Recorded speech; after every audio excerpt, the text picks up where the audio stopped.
নমস্কার। আশা করি আপনারা সকলে ভালো আছেন, সুস্থ আছেন। আমি রূপা আপনাদেরকে স্বাগত জানাই আপনাদের নিজস্ব চ্যানেলে। আজ যে কথাটা বলবো সেটা খুবই বহুল প্রচলিত একটি টপিক, ইউটিউবে প্রায় ছেয়ে গেছে।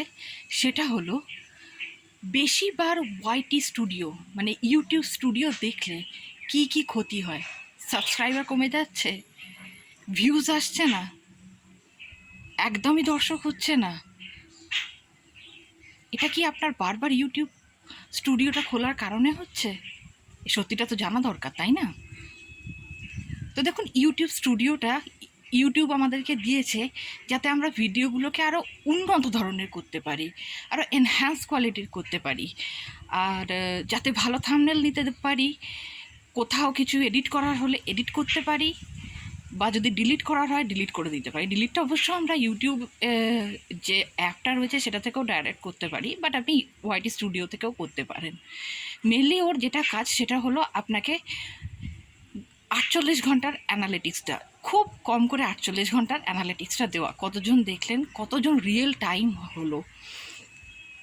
তো রিয়েল টাইমও আপনার কমে যাচ্ছে, তাই তো? আপনি কি ভাবছেন যে ওয়াইটি স্টুডিওটা আপনি বারবার দেখছেন বলে এই কারণে এটা হচ্ছে? একদমই না। ওয়াইটি স্টুডিও আপনি যখন খুশি দেখতে পারেন, যতবার খুশি দেখতে পারেন, দিনে অজস্রবার খুলতে পারেন, 100বারও খুলতে পারেন, কোনো অসুবিধে নেই। ওয়াইটি স্টুডিও খোলার সাথে, বারবার খোলার সাথে আপনার ভিউজ না আসা, আপনার সাবস্ক্রাইবার কমে যাওয়ার কোনো রকম কোনো সম্পর্ক নেই। এটি সম্পূর্ণ একটি গুজব। বেশি বেশি ভিউজ পাওয়ার জন্য অনেক অনেক ভিডিও করে, অনেক বেশি মানুষকে কনফিউজড করে, 4 মিনিট, 5 মিনিট, 10 মিনিটের ভিডিও করে, নানা রকম কথাবার্তা বলে অনেক চ্যানেল চেষ্টা করছেন আপনাদেরকে ভ্রমিত করার, কিন্তু বাস্তবে সেটা নয়।